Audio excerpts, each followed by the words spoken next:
കോട്ടയം ജില്ലയിലെ കാണക്കാരിയെ ഞെട്ടിച്ച ക്രൂരമായ കൊലപാതകത്തിന്റെ ചുരുളഴിയുമ്പോൾ പുറത്തുവരുന്നത് ഭർത്താവിന്റെ അവിഹിത ബന്ധങ്ങളും പണത്തോടുള്ള ആർത്തിയും മൂലം ശിഥിലമായ ഒരു കുടുംബത്തിന്റെ ദാരുണമായ കഥയാണ്.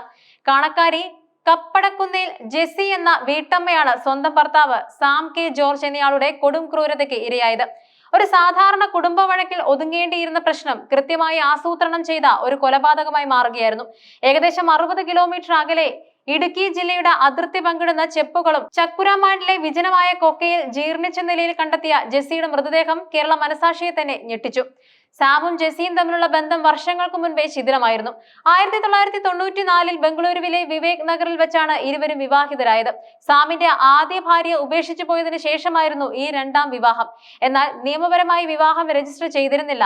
കാലക്രമേണ ഇരുവരും തമ്മിലുള്ള ബന്ധം വഷളായി. 15 വർഷത്തോളം ഇരുവരും കാണക്കാരി രത്നഗിരി പള്ളിക്ക് സമീപമുള്ള വീട്ടിൽ തന്നെ താമസിച്ചിരുന്നെങ്കിലും അത് വേർപിരിഞ്ഞ ജീവിതമായിരുന്നു. വീട്ടിലെ 2 നിലകളിലായി അകന്നാണ് അവർ കഴിഞ്ഞിരുന്നത്. 2018 കുടുംബ വഴക്കിനെ തുടർന്ന് സമാധാനപരമായി താമസിക്കാൻ ജെസ്സി നൽകിയ കേസിൽ Pala additional first class magistrate കോടതി ഒരു ഉത്തരവിറക്കിയിരുന്നു. ജെസ്സിക്ക് പോലീസ് സംരക്ഷണം ഏർപ്പെടുത്തണമെന്ന് കോടതി നിർദ്ദേശിച്ചു. ഈ വീട്ടിൽ തന്നെ താമസിക്കാൻ ജെസ്സി സാമിന് അനുവാദം നൽകിയെങ്കിലും ഒരു വ്യവസ്ഥയോടെയായിരുന്നു അത്. വീട്ടിൽ കയറാതെ പുറത്തു നിന്ന് പ്രത്യേകം സ്റ്റെയർ കേസ് പണിത് ആ വഴി മാത്രം കയറി 2ാം നിലയിൽ താമസിക്കണം. ഇത് ഇരുവരും തമ്മിലുള്ള മാനസിക അകലം എത്രത്തോളം ഉണ്ടായിരുന്നു എന്ന് വ്യക്തമാക്കുന്നുണ്ട്. എന്നാൽ ഈ വേർപിരിയലുകൾക്കിടയിലും സാം തന്റെ സ്വഭാവത്തിൽ മാറ്റം വരുത്തിയില്ല. വിദേശ വനിതകൾ ഉൾപ്പെടെയുള്ളവരുമായി പരസ്യമായി ബന്ധം പുലർത്തുന്നത് ജെസ്സി പലപ്പോഴും ചോദ്യം ചെയ്തിരുന്നു. സാമിന്റെ ഈ പ്രവർത്തികൾ ഒരു വലിയ വഴക്കിനും തുടക്കമിട്ടു. ഈ ബന്ധങ്ങൾ സാമ്പത്തികപരമായും വൈകാരികപരമായും ജെസ്സിയെ വേദനിപ്പിച്ചു. 59ാം വയസ്സിലും സാം തന്റെ ജീവിതത്തിൽ പുതിയ തുടക്കങ്ങൾ തേടുകയായിരുന്നു. MG യൂണിവേഴ്സിറ്റിയിൽ ട്രാവൽ ആൻഡ് ടൂറിസം ബിരുദ കോഴ്സിന് അദ്ദേഹം ചേർന്നു. പഠനത്തിന്റെ മറവിലും സാം തന്റെ അവിഹിത ബന്ധങ്ങൾ തുടർന്നു. ഇവിടുത്തെ സഹപാഠിയായ ഒരു ഇറാൻ സ്വദേശിനിക്കൊപ്പം സാം പലതവണ കാണക്കാരിയിലെ വീട്ടിലെ താഴത്തെ നിലയിലെത്തിയിരുന്നു. ഇത് ജെസ്സിയുമായി വലിയ വഴക്കുകളിലേക്ക് നയിച്ചു. ഈ സംഭവങ്ങൾ നടന്ന് ഒരാഴ്ച മുൻപ് വരെ ഇരുവരും തമ്മിൽ കടുത്ത തർക്കം നടന്നിരുന്നതായും പോലീസ് രേഖകൾ വ്യക്തമാക്കുന്നുണ്ട്. ജെസ്സിയുടെ ഒറ്റപ്പെടൽ സാമിന്റെ പദ്ധതിക്ക് സഹായകമായി. ഇവരുടെ മക്കളായ സ്റ്റെഫി സാം, സോനു സാം, സാന്റോ സാം എന്നിവർ പഠനത്തിലും ജോലിക്കുമായി വിദേശത്തേക്ക് പോയിരുന്നു. കഴിഞ്ഞ 6 മാസമായി ജെസ്സി മുകൾ നിലയിൽ ഒറ്റയ്ക്കാണ് കഴിഞ്ഞിരുന്നത്. ദിവസവും അമ്മയെ വിളിക്കുന്ന പതിവുണ്ടായിരുന്ന മക്കൾക്ക് സെപ്റ്റംബർ 26-ന് പലതവണ വിളിച്ചിട്ടും കിട്ടാതെ വന്നതോടെയാണ് സംശയം തോന്നിയതും പോലീസിൽ പരാതി നൽകിയതും. തന്റെ വഴിവിട്ട ജീവിതം തുടരാൻ തടസ്സമായി നിന്ന ജെസ്സിയെ വീട്ടിൽ നിന്ന് മാറ്റി താമസിപ്പിക്കാൻ സാം നിയമപരമായി ശ്രമിച്ചു. ഈ വീട്ടിൽ നിന്ന് ജെസ്സിയെ ഒഴിപ്പിച്ച് മറ്റൊരിടത്തേക്ക് മാറ്റാൻ ആവശ്യപ്പെട്ട് സാം കോടതിയെ സമീപിക്കുകയും ചെയ്തു. എന്നാൽ ജെസ്സി ഈ നീക്കത്തെ ശക്തമായി എതിർത്തു. ഈ കേസിൽ തനിക്കെതിരായി കോടതിയിൽ നിന്നും ഒരു വിധി വന്നേക്കാം എന്ന് സാം ഭയന്നു.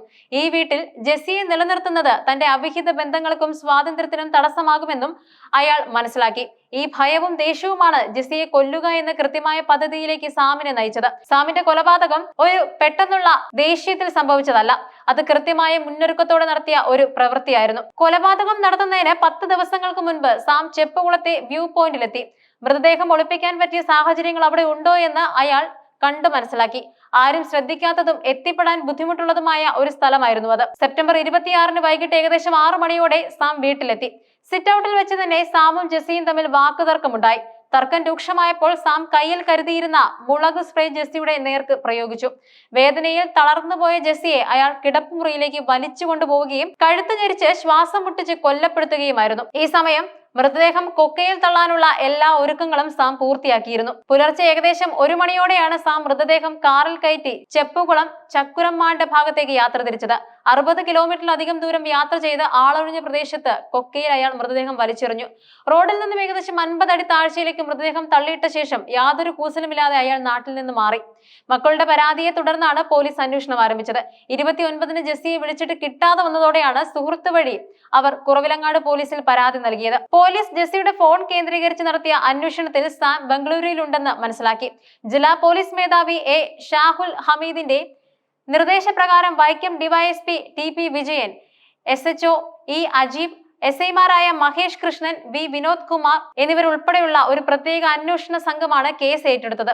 മൃതദേഹം ഒളിപ്പിച്ച സ്ഥലം കണ്ടെത്താൻ പോലീസിന് ഏറെ ബുദ്ധിമുട്ടേണ്ടി വന്നു. ഒടുവിൽ ചെപ്പുകുളം ചക്കുരാമാണ്ടിലെ കൊക്കയിൽ ജീർണിച്ച നിലയിലുള്ള മൃതദേഹം കണ്ടെത്തി. തൊടുപുഴ അഗ്നിരക്ഷാസേന എത്തിയാണ് മൃതദേഹം ഏറെ പ്രയാസപ്പെട്ട് മുകളിലെത്തിച്ചത്.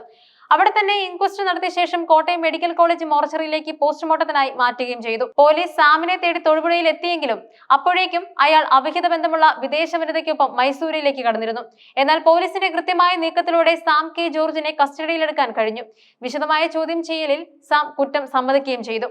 അവിഹിത ബന്ധങ്ങൾ, സ്വത്ത് കൈവശപ്പെടുത്താനുള്ള ശ്രമം, കോടതിയിൽ നിന്നുള്ള വിധി ഭയം, കൃത്യമായ ആസൂത്രണം എന്നിവയാണ് ഈ കൊലപാതകത്തിന് പിന്നിലെന്ന് പോലീസ് വ്യക്തമാക്കി.